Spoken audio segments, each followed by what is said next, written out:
In January 1943, American bombers launched 13 separate attacks against a Japanese convoy. They dropped dozens of bombs, yet sank only one ship. Nearly 10,000 enemy soldiers safely reached their destination. Watching this disaster, General George Kenney opened his diary and wrote, "We are taking a beating." But exactly 6 weeks later, an even larger Japanese convoy is utterly annihilated. A Japanese admiral calls it a fatal blow to the South Pacific. What could a struggling Air Force possibly invent, build, and perfect in just 42 days to completely reverse the tide of the war? The annihilation of that second convoy in the Battle of the Bismarck Sea was not merely a tactical victory. It permanently fractured the entire supply infrastructure of the Japanese military in the Southwest Pacific. The Empire of Japan had relied on a relentless, seemingly unstoppable conveyor belt of troop transports and heavily armed destroyers to feed its expanding front lines. Now, overnight, that lifeline was severed. How did a struggling, under-resourced American Air Force transform a string of humiliating misses into one of the most decisive maritime slaughters of the war? The answer does not lie in a sudden influx of thousands of new aircraft or a massive shift in naval firepower. Instead, the solution came from the obsessive collaboration of three unlikely men: a renegade commanding general, a determined Air Force major, and a fiercely inventive civilian mechanic. Working against the clock, they looked at an impossible mathematical problem and decided to break all the traditional rules of aerial combat to solve it. They were racing to stop a relentless enemy, but they were also fighting their own failing military machine. It was a broken system starved of replacement parts, functional planes, and morale, desperately in need of a strategic miracle to halt the Japanese advance across New Guinea. To truly understand the scale of the shock they delivered in March 1943 and the desperate measures required to pull it off, we first have to look back to the sweltering summer of 1942. We have to examine the fractured, grounded Air Force that General Douglas MacArthur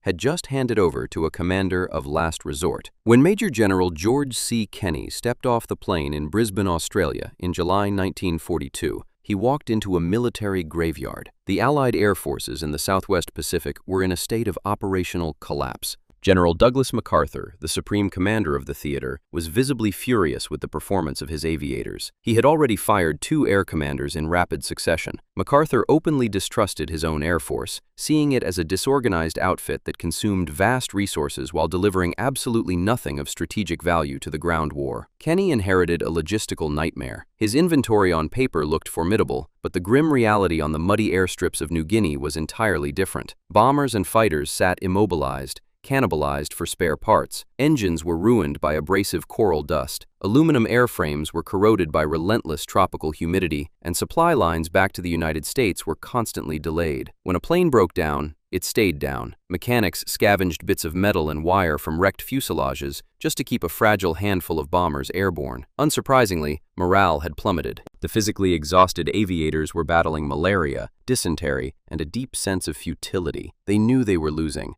and they knew the Army blamed them. While the American Air Force struggled to keep engines turning, the Japanese military machine operated with terrifying efficiency. The Imperial Japanese Navy controlled the sea lanes, utilizing that absolute control to tighten a strategic noose around the region. Massive maritime convoys, escorted by destroyers and fighter screens, continuously pushed down from northern fortress bases like Rabaul. They poured thousands of fresh infantrymen, artillery pieces, and vital combat supplies into the dense jungles of New Guinea. Every Japanese soldier that stepped off a transport ship was another rifle aiming to push the Allies out of the island chain and threaten the Australian mainland. To break this momentum, MacArthur needed his planes to do one critical job: sink enemy shipping. If the transports could not be destroyed before they unloaded, the Allied ground forces would face an insurmountable disadvantage. But there was a glaring, humiliating problem Kenney faced on his very first day. The American bombers could not hit the ships. It wasn't a lack of courage from the flight crews,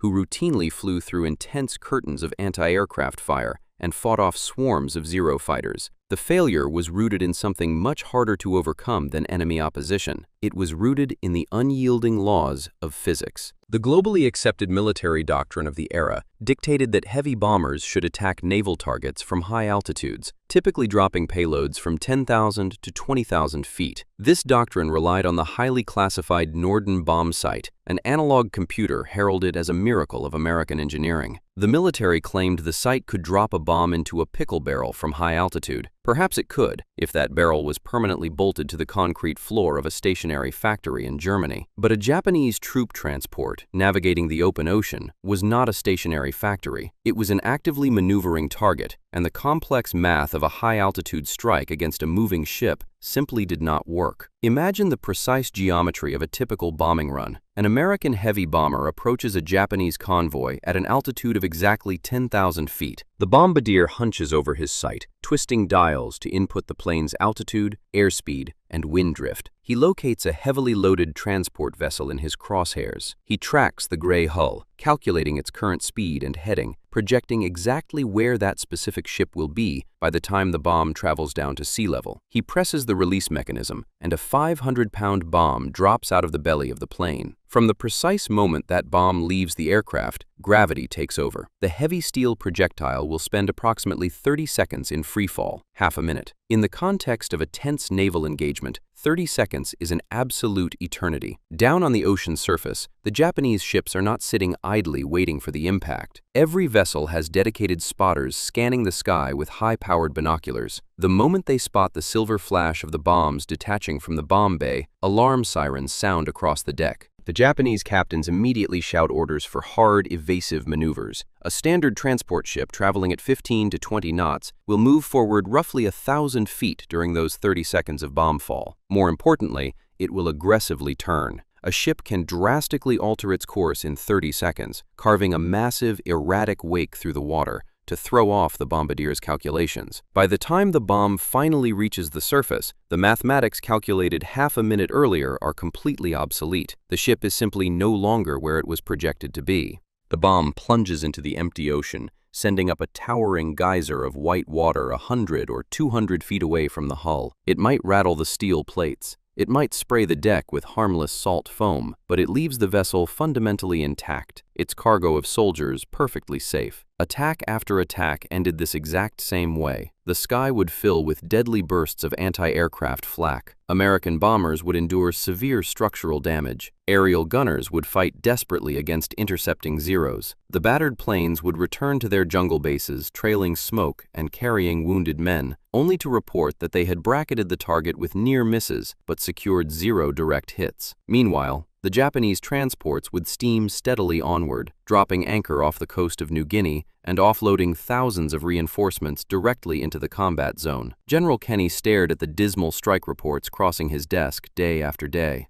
The high-altitude doctrine was a demonstrable mathematical failure. He commanded a fractured force burning through irreplaceable aircraft, fuel, and human lives to achieve absolutely nothing of strategic value. The Japanese naval commanders had quickly realized the inherent inaccuracy of the high-altitude strikes. They were no longer terrified of the American bombers overhead. They simply watched them drop their payloads, ordered a routine change of rudder, and continued their relentless advance. The laws of physics, combined with the agonizingly slow speed of a falling object and the agility of a ship, were working entirely in favor of the enemy. The American strategy was fundamentally broken, and time was rapidly running out. Kenney knew that if he could not sever the Japanese supply lines, the entire Southwest Pacific theater would eventually collapse under the weight of endless enemy reinforcements. But the physical constraints were absolute. He could not alter the law of gravity. He could not make a standard bomb fall through 10,000 feet of air any faster than 30 seconds, and he certainly could not force the Japanese captains to stop turning their ships out of the way. Since they could not change the speed of the ship or the speed of the falling bomb, they were left with only one desperate option. They had to change the fundamental mathematics of the attack entirely. The answer to this mathematical impossibility came from a pragmatic, forward-thinking aide on Kenney's own staff, Major William Benn. Benn walked into Kenney's office with a radical proposal that completely threw out the established manuals of aerial warfare. If the 30-second delay of a high-altitude drop gave the Japanese captains too much time to maneuver, the solution was to eliminate the drop entirely. Benn wanted to change the vertical geometry of the attack into a horizontal one. His concept was terrifyingly simple, yet completely counterintuitive for a heavy bomber crew. Instead of hiding in the thin air 10,000 feet above the target, the pilot would dive down and level out right above the ocean's surface, flying at an altitude of just 50 feet. The bomber would hurtle straight toward the broadside of the Japanese ship at over 200 miles per hour. At the exact right moment, a few hundred yards out, the bombardier would release a standard bomb equipped with a delayed action fuse. Because the plane was flying so fast and so low, the bomb would not plummet straight down. It would carry the forward momentum of the aircraft, hit the surface of the water, and ricochet. Just like a child skipping a flat stone across a pond, the heavy explosive would bounce across the waves. It would slam directly into the side of the enemy hull, right at the waterline, where a ship's armor is most vulnerable to catastrophic flooding. Then, a few seconds later, it would detonate. It was a brilliant theory, but theories do not sink navies. To prove the physics actually worked in the real world, Ben and Kenney needed a test. In October 1942, they took a massive 4-engine B-17 Flying Fortress and stripped out the standard high-altitude bombing protocols. They located an abandoned shipwreck, rusting on a coral reef just outside of Port Moresby, New Guinea. Approaching the wreck at wave-top height, the crew released dummy bombs. To the astonishment of the traditionalists, the physics held up perfectly. The heavy munitions hit the water, skipped violently across the surface, and smashed squarely into the rusted metal hull. Mathematically, Ben had solved the problem. The skip bombing technique practically guaranteed a devastating direct hit on a moving target. But there was a massive, fatal catch. A B-17 Flying Fortress was a gigantic, lumbering piece of machinery with a wingspan over 100 feet. Against a silent, abandoned wreck, flying straight and level at 50 feet was a triumph of aviation physics. But in actual combat, against an active Japanese convoy, it was practically a suicide pact. To execute a skip bombing run, an American pilot would have to fly his massive aircraft directly into the teeth of the enemy's defenses. He could not weave, he could not dodge. For the final agonizing seconds of the approach, he had to hold the bomber completely steady, pointing the nose right at the side of a transport or a heavily armed destroyer. Every single anti-aircraft gunner on the Japanese deck would be staring right down the throat of the approaching plane. At that altitude, they would simply fire point blank into an unmissable wall of aluminum. The theory was brilliant, and the math was flawless, but the tactical reality was a death sentence. The entire skip bombing concept was practically useless, unless the Americans could figure out a way to completely paralyze the enemy guns before the bomb was ever released. To silence those guns, General Kenney needed more than just a brilliant theory. He needed a radical piece of machinery. The B-17 heavy bombers, while capable of proving the physics of skip bombing against a stationary, defenseless wreck, were entirely the wrong tool for an actual combat environment. They were too slow, too sluggish, and presented too massive a target for enemy gunners. Kenney needed an aircraft that possessed the speed to strike like lightning and the agility to survive the perilous low-level approach. The answer to this mechanical deficit did not come from an aeronautical engineer safely sitting at a drafting table in Washington, D.C. It came from a fiercely unorthodox, deeply motivated veteran civilian pilot and mechanic named Paul Gunn, universally known to everyone in the theater as Pappy. Pappy Gunn was a legend in the Southwest Pacific long before the military formally absorbed him into its ranks. A former enlisted naval aviator, he had spent the years before the war running a small commercial airline in the Philippines, flying outdated planes between remote jungle airstrips. He knew aircraft not just as machines, but as living, breathing entities that could be coaxed, modified, and pushed far beyond the manufacturer's specified limits. But Gunn was driven by something far more powerful than a mechanic's curiosity or a soldier's duty. He was driven by an agonizing, inescapable personal nightmare. When the Japanese invaded the Philippines, Gunn had been pressed into service to fly transport missions, narrowly escaping the islands. However, his wife and 4 children had not made it out. They were trapped, enduring brutal conditions inside the Santo Tomas internment camp in Japanese-occupied Manila. For Pappy Gunn, the war was not an abstract geopolitical struggle. It was a desperate, deeply personal crusade to tear a path through the Japanese military and get his family back. He did not have the patience for military bureaucracy, and he certainly did not have the patience for tactics that failed to sink ships. When presented with Major Ben's skip bombing theory and the terrifying vulnerability of the final approach, Gunn instantly saw the solution. The problem wasn't the altitude, and it wasn't the bomb. The problem was the airplane itself. Gunn proposed abandoning the massive 4-engine heavy bombers for this specific tactic, and instead utilizing the B-25 Mitchell. The B-25 was a twin-engine medium bomber, significantly faster, highly maneuverable, and flown by a single pilot rather than a large crew relying on a dedicated bombardier. But a standard B-25 was still essentially a high-altitude level bomber, featuring a transparent glass nose where a bombardier sat with his sophisticated sights. Gunn proposed a piece of radical battlefield surgery. He wanted to entirely gut the front end of the aircraft. He intended to remove the glass greenhouse, rip out the highly classified Norden bomb site, and discard the bombardier station completely. In that empty, blunt space, Gunn wanted to pack an overwhelming, devastating arsenal of forward-firing weaponry. His logic was brutal and straightforward. A pilot flying at 250 miles per hour, merely 50 feet above the cresting ocean waves, did not need a delicate optical bomb sight to tell him where the target was.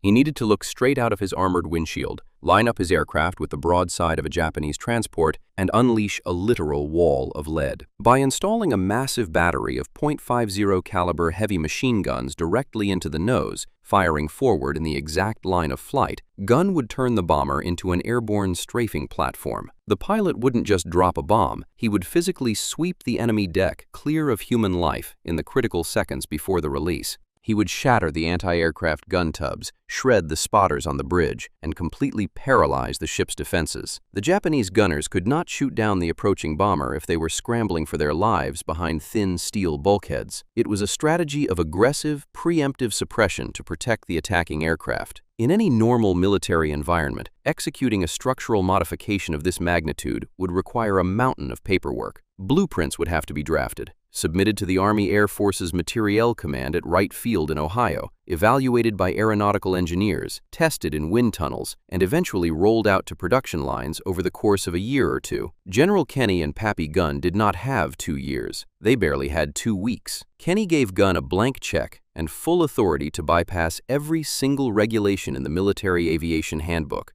Deep in the sweltering, dust-choked hangars of Australia and later New Guinea, Gunn and a dedicated team of mechanics set to work tearing perfectly good airplanes apart. They started by cramming 4 heavy .50 caliber machine guns directly into the newly metal-skinned nose of a B-25. But Gunn wasn't satisfied with just 4 guns. He wanted overwhelming firepower. He engineered custom-built blister packs, aerodynamic metal housings bolted directly onto the exterior sides of the fuselage, just below the cockpit windows. Into these blisters, he mounted 2 more .50 caliber guns on each side, facing forward. Then, he locked the top defensive turret of the aircraft so its twin guns pointed straight ahead over the cockpit roof. A standard medium bomber was suddenly bristling with up to 10 forward-firing heavy machine guns, all wired to a single firing button on the pilot's control yoke. However, the laws of aerodynamics are unforgiving, and the B-25 had never been designed to operate as a flying gunship. The first prototype they rolled out of the hangar was an absolute mechanical nightmare. Aircraft are delicately balanced machines, heavily dependent on a specific center of gravity to remain airborne.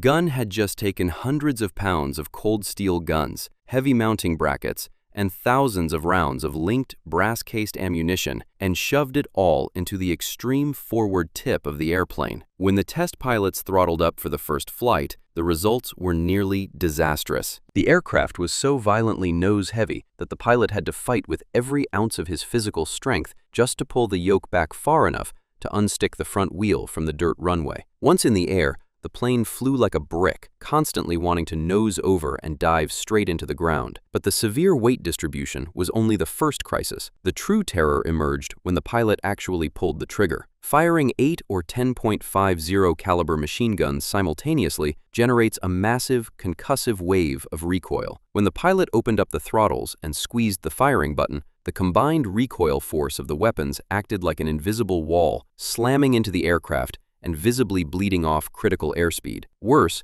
the violent, rhythmic vibration of the heavy weapons firing thousands of rounds per minute was tearing the plane apart.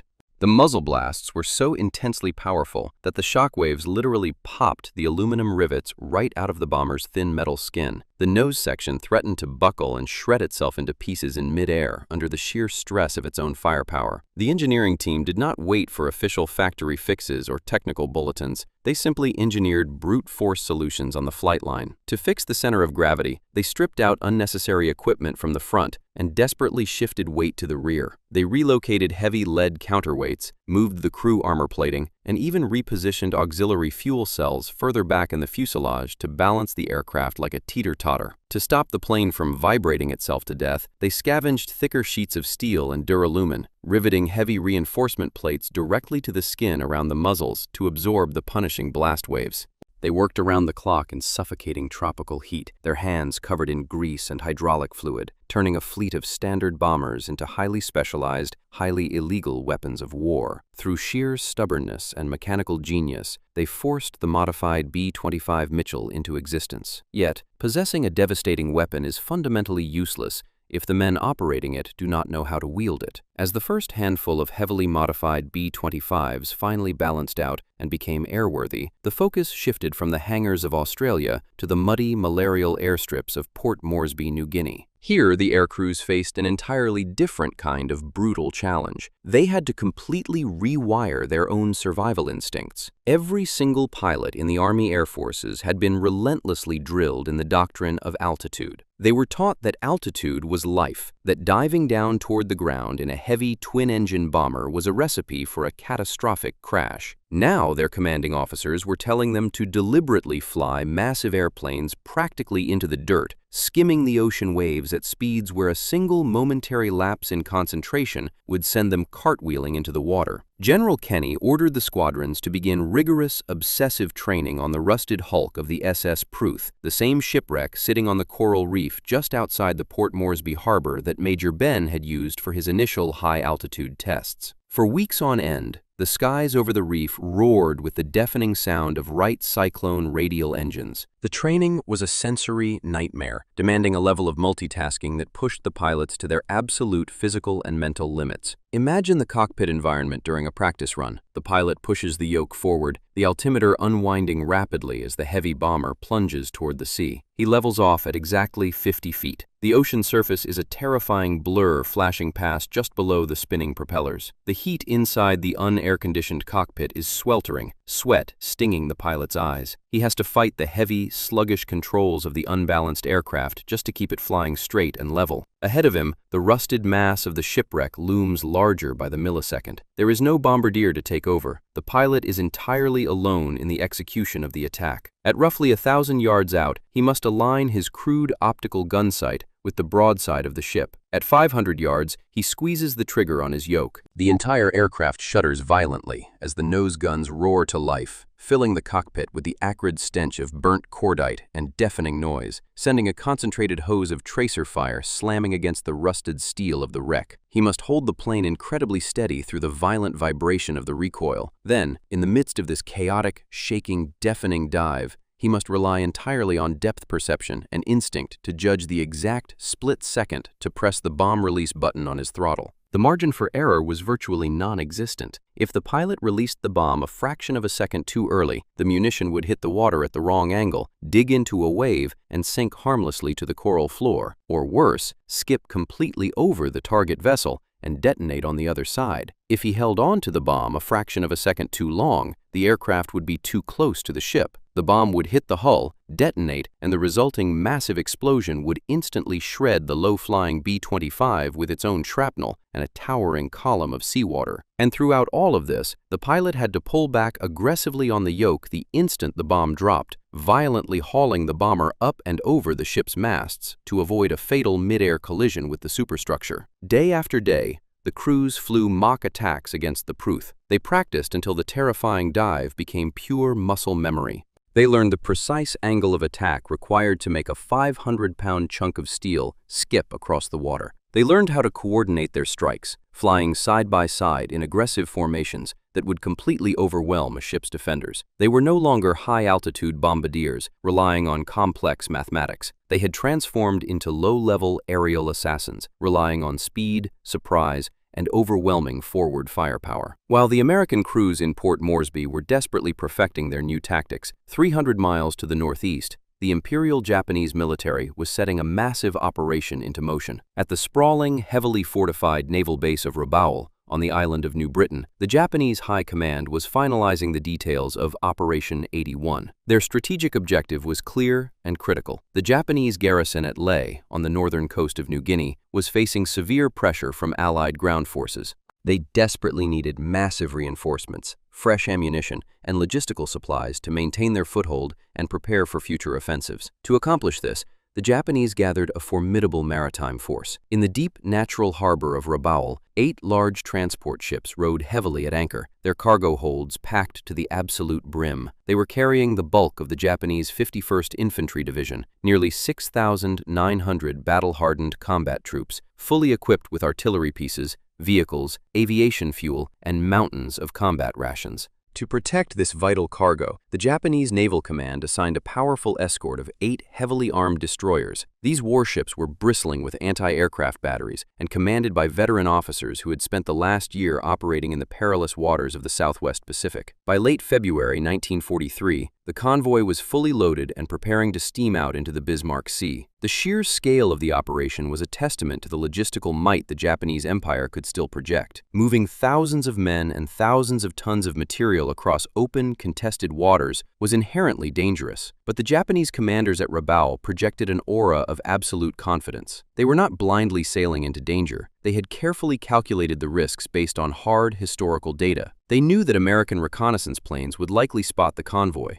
They knew that General Kenney's air forces would launch strikes against them as they navigated the narrow straits toward Leh. But the Japanese command firmly believed they had engineered a defensive plan that the Americans simply could not penetrate. This deep-seated Japanese confidence was rooted in a fatal, fundamental assumption about how their enemy fought. For over a year, the Japanese Navy had observed American bombing tactics, and they had drawn very specific conclusions. Time and time again, American heavy bombers had attacked their convoys from altitudes of 10,000 feet or higher, and time again, the Japanese captains had successfully maneuvered their ships out of the way of the falling bombs. The Japanese considered high-altitude bombing to be a nuisance, a spectacular display of explosions and water geysers that ultimately inflicted only minor, acceptable losses upon their fleets. They believed that as long as they had room to maneuver in the open sea, their transports were relatively safe from complete destruction. Furthermore, to ensure the absolute survival of the 51st Division, the Japanese command provided an unprecedented level of air cover for Operation 81. They assigned a rotating umbrella of approximately 100 A-6M0 fighters to patrol the skies directly above the convoy for the duration of the voyage. The Zero was a legendary, highly maneuverable interceptor, and its pilots were tasked with aggressively engaging any American bombers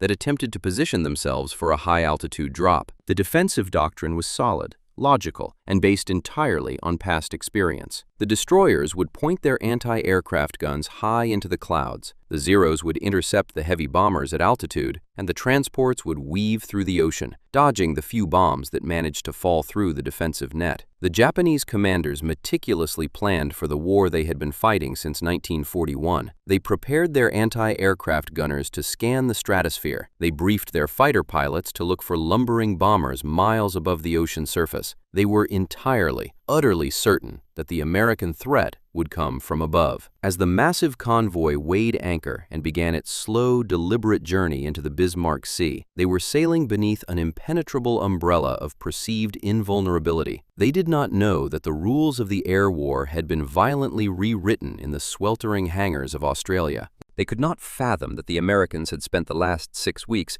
bolting heavy machine guns into the noses of medium bombers, or that pilots had spent hundreds of hours practicing suicidal dives against a rusted shipwreck. They were relying on their heavy fighter cover and past experience, knowing that standard attacks usually inflicted only acceptable losses. The weapon was finally forged, balanced, and fully loaded. The heavily modified B-25 Mitchells sat fueled and armed on the muddy airstrips of Port Moresby, their crews tense and ready to execute a tactic the enemy could not possibly anticipate. The Japanese convoy was steadily, confidently sailing directly into a meticulously engineered trap. But in a cruel twist of wartime fate, the man who had first sketched out the mathematics of this devastating snare, the officer who had championed the physics of skip bombing against all traditional logic, would not be there to see it snap shut. On January 18, 1943, Major William Benn climbed into his aircraft for a combat mission over the dense, unforgiving jungles of New Guinea. The skip bombing tactic he had obsessed over, the mathematical gamble he had proven against a rusting shipwreck, was finally becoming a hardened military reality. But Ben would never see the devastating culmination of his work. Somewhere over the towering, cloud-shrouded Owen Stanley Mountains, his plane simply vanished. No distress call was heard, no wreckage was immediately found.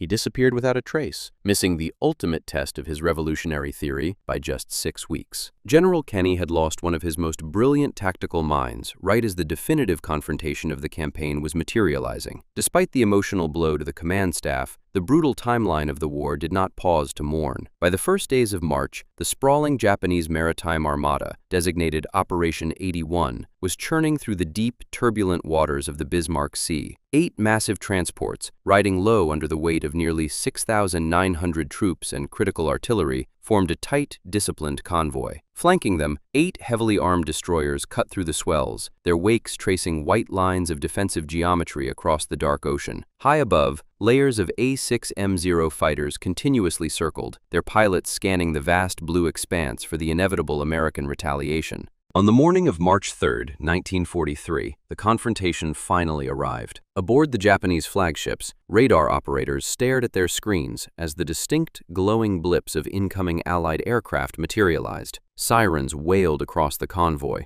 On the decks of the transports and destroyers, thousands of Japanese soldiers and sailors scrambled to their battle stations. Commanders on the bridges confidently barked out orders, executing the exact defensive protocols they had perfected over the past year. The destroyers aggressively accelerated, preparing to carve unpredictable paths through the water to throw off the calculations of the American bombardiers. Down in the gun tubs, seasoned anti-aircraft crews locked their weapons into position. Following months of established combat doctrine, the gunners cranked the elevation wheels, tilting the long barrels of their heavy cannons steeply upward. They squinted into the glaring tropical sun, actively searching the scattered clouds at 10,000 feet for the familiar, lumbering silhouettes of American heavy bombers. The fighter pilots high above pushed their throttles forward, preparing to dive on the high-altitude formations. Every eye in the Japanese fleet, every radar dish, and every weapon barrel was pointed squarely at the stratosphere. They were locked into a flawless defense against the attacks of the previous year. They were entirely, utterly unaware that miles away, dropping down below the radar horizon, a swarm of heavily modified B-25 Mitchells had leveled out.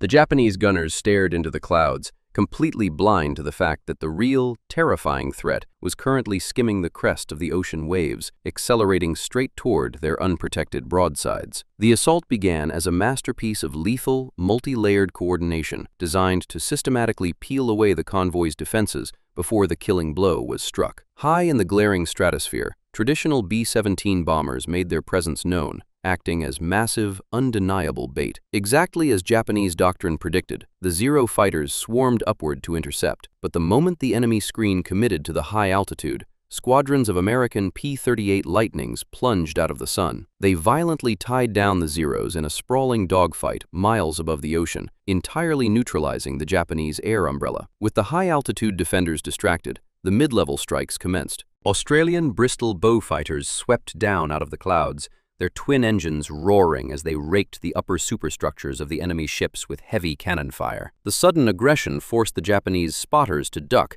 and the bridge crews to scatter, plunging the command decks into confusion. And then, the true nightmare materialized from the sea spray. Skimming the rolling swells of the Bismarck Sea at over 200 miles per hour, the modified B-25 Mitchells closed in. They were flying so incredibly low that the propellers churned the water, and salty mist coated the armored windshields of the cockpits. As the dark silhouettes of the medium bombers rapidly expanded against the horizon, sheer panic seized the Japanese vessels. The anti-aircraft crews, who had spent the last 10 minutes meticulously tracking the B-17s in the clouds, frantically tried to adjust. They cranked the elevation wheels of their heavy cannons, desperately trying to point the barrels down at the incoming threat. But physics and naval engineering suddenly turned against them. The heavy guns had been designed to shoot at the sky. They physically could not depress low enough to target aircraft flying just 50 feet above the waves. The B-25s were coming in beneath the trajectory of the ship's own defensive weapons. High above, the Japanese fighter pilots looked down and realized the catastrophic danger facing their fleet, but they were powerless to stop it. If a Zero attempted to dive vertically to intercept the low-flying bombers, the pilot would have no room to pull out of the descent without plunging directly into the towering steel masts and rigging of his own convoy. At 500 yards out, the American pilots squeezed their firing buttons. The synchronized roar of the heavy, forward-firing machine guns tore across the water. Each modified B-25, unleashed a concentrated wall of .50 caliber lead. The storm of armor-piercing rounds slammed into the Japanese transports, shattering the anti-aircraft gun tubs before they could fire and suppressing any organized resistance. The decks were instantly swept clear, the defenders paralyzed by an overwhelming volume of fire. In the deafening chaos, traveling at point-blank range, the pilots dropped their payloads. The 500-pound bombs detached, plummeted a few feet, and violently struck the ocean surface. Carrying the immense forward momentum of the aircraft, the heavy steel munitions skipped off the cresting waves like flat stones. They bounded across the water and slammed with devastating precision directly into the broadsides of the Japanese transports. They struck exactly at the waterline. Seconds later, the delayed action fuses triggered. The confined detonations blew catastrophic holes through the steel hulls, instantly flooding the engine rooms. In a matter of minutes, the meticulous geometry of the Japanese convoy was transformed into an apocalyptic scene of burning oil and rapidly capsizing ships. The coordinated violence of the strike completely paralyzed a numerically superior enemy force, leaving the waters of the Bismarck Sea churning with wreckage and the Japanese command in unprecedented shock. When the smoke finally cleared over the Bismarck Sea, the scale of the devastation was almost impossible to process. The meticulously planned Japanese convoy had ceased to exist. All 8 of the massive troop transports were gone, plunging to the ocean floor along with their critical cargo of artillery, vehicles, and aviation fuel. 4 of the 8 heavily armed escort destroyers had also been sent to the bottom, shattered by the overwhelming precision of the skip bombing strikes. Of the nearly 6,900 battle-hardened soldiers of the 51st Infantry Division who had confidently departed Rabaul days earlier, only a fractured remnant managed to reach the shores of New Guinea. By contrast, the Allied air forces achieved this catastrophic destruction while suffering remarkably light losses. General Kenney's desperate gamble had paid off in blood and sunken steel. But the true significance of the Battle of the Bismarck Sea was not measured merely by the tonnage of shipping destroyed or the thousands of enemy casualties. The actual victory was far more profound. It was a strategic checkmate that fundamentally altered the behavior of an entire empire. The Japanese High Command recognized the absolute lethality of the new American tactics. They understood that the physical geometry of a low-level, forward-firing skip-bombing attack rendered their large maritime convoys indefensible during daylight hours. Consequently, Japan practically ceased sending major troop transports into the waters controlled by Kenney's aircraft. Instead, they were forced to resort to desperate, inefficient measures. They began moving troops and supplies piecemeal on small barges, sneaking through the treacherous coastal waters only under the cover of total darkness. This drastic shift severed the vital logistical arteries of the Japanese war machine in the Southwest Pacific. The mighty fortress of Rabaul, once the unassailable anchor of their regional power, was gradually cut off from reliable resupply. Because the Japanese could no longer sustain their distant garrisons with massive convoys, the Allies did not have to launch a bloody, direct amphibious assault against Rabaul's heavily fortified beaches. They simply isolated it, bypassed it entirely, and left its tens of thousands of defenders to wither on the vine. A handful of renegade innovators had not just won a battle, they had permanently broken the Japanese supply chain and reshaped the remainder of the Pacific War. The true victory of the Bismarck Sea was not the sinking of the final transport, but the silence that followed. In just 6 weeks, a handful of men armed with wrenches and a radical mathematical theory had forced the Imperial Japanese Navy to permanently abandon the very tactics it had considered invincible.